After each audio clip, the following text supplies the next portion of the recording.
Back talking Cougar hoops with the head coach, Bob Burchard. Columbia College atop the NAIA at #1 ranking for the second week in a row. And they've got the AMC Player of the Week right now with Jordan Dressler. A road game and a home game up next for the Cougars over to St. Louis for Harris Stowe, and then here at home at Southwell for the doubleheader against William Woods and the Owls. That's the big Suits and Sneakers Coaches versus Cancer event. Always a big event here and a lot of fundraising. Let's start with the fundraising side real quick here. The outpouring from the community has always been fantastic here with the teams in that event at the Southwell Complex. And Cosmo, it is one of the special events that we do during the basketball season. It is a nationwide event for people who are watching college basketball on TV. You're going to see all these coaches in their high-dollar suits with their sneakers on to raise awareness for the Coaches versus Cancer program, which really got its start here in Columbia, Missouri through Norm Stewart and the University of Missouri.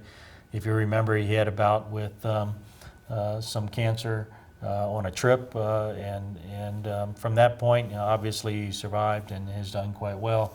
But from that point on, he took that on as a personal cause of his.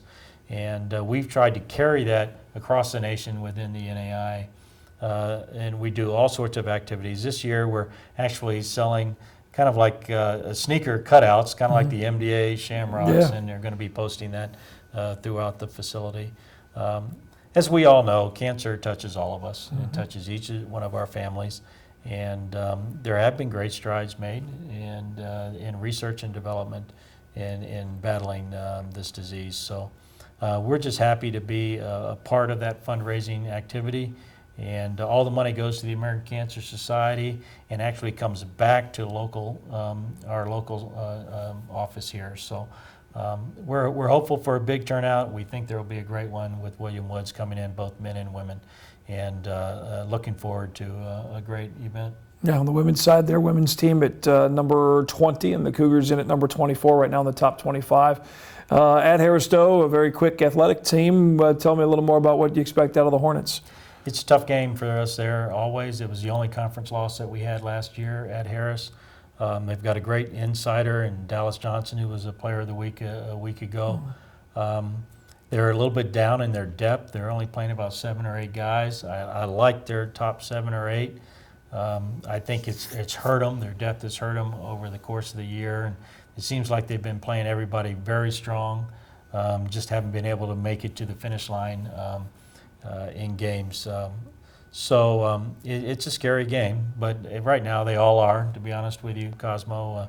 Our preparation tends to be very consistent no matter who we're playing and where we're playing. We know what, I know the returning guys remember that we got it handed to us there last year. And we try to take each one of these weeks as their own segment. And we're really focused on a 2-game week, a Thursday, a good preparation on Friday, and a Saturday, and do our best in these little small segments. Logan Decker and the Owls coming in. They've played a couple games here throughout just different the tournaments and things of that nature here at Southwell. So I know you guys have had a chance to see them in person, as opposed to a lot of the teams you just get a chance to see them on the internet or on a DVD. But the Owls, obviously, everybody always gets up for that big game, the rivalry between Columbia and Fulton, and a big matchup in the conference. Yeah, Nick Tata does a great job there. Their conference record is 5-1. They added a big insider at the break, a transfer student, about 6'8". He's really long, incredibly athletic, and looks to me like he was a missing piece for this team, even though they're right at 500 right now. That 5-1 record is the one that I look at the most. Yeah, that's one that matters, really. And and you know, it's a local game, a local rivalry. So we expect a great afternoon in the gym. And then you flip the schedule, since you play everybody twice. Now that changes a lot of the atmosphere, not atmosphere, but the way you guys strategize as far as a team. Another team will get a chance to see what your squad's all about, as vice versa, as you guys will be able to. How does that change as far as any preparation for those teams when you play them a second time? Well, the chess match begins, to be honest with you, Cosmo. You know, if you're beating somebody, they're going to do something different. Right. And your job is to predict what that is to prepare for that, is to is to put yourself in a position mentally to compete, and knowing that some of these guys you're going to play a third time, and so really I think this is college basketball starts really heating up, and you can see where teams do their prep work and are really focused on a good outcome the next time around. And you're probably going to be on either one of those. I mean, Right. you're either going to have lost to somebody and, okay, it's payback time, or vice versa.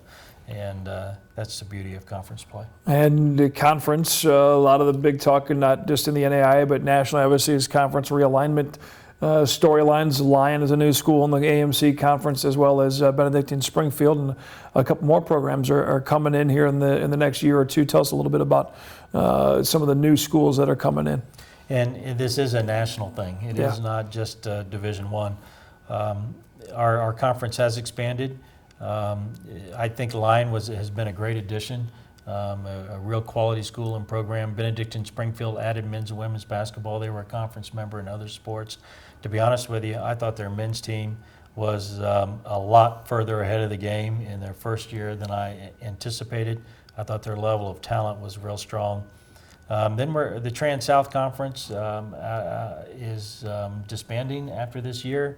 We're going to be taking in 2 of their members, Mid-Continent out of Mayfield, Kentucky, receiving votes in the national poll right now, and Freed Hardeman out of Jackson, Tennessee, a perennial #1 in the nation on the women's side. Mm-hmm. On the men's side, an annual top 25 team. They're not as strong this year as they have been in past, but they have been very, very strong. So we're expanding not only in number, but in geography, and it will certainly add a different flavor to our season.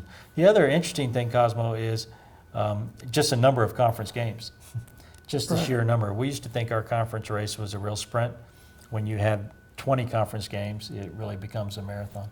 And now you fire up the White Knight buses for a little extra. Some no longer road trips. You've had the Arkansas trips now, and now you'll expand that a little bit into some of the Tennessee and beyond. Well, the Cougars, fantastic 2012 and into 2013, and you get a chance to come see them live and in person. Some big doubleheaders down the stretch, and before you know it, we'll be into the AMC tournament and making a return trip, hopefully to Municipal in Kansas City. Thanks for your time today, Coach, and good luck the rest of the way. Thank you, Cosmo, and I do have a number for you. Okay. 120. 120. Yeah. Games left? No. I did way too many. Diet Cokes. Better left? That's it? That's it. That's it. Okay. 120 left. Well, at the pace you're going now, I'm going to have to get you 700 by the end of the year, so watch out. Coach Bob Burchard, thanks for your time, and thanks for watching the Cougar Coaches Show here on MediaCom Channel 22.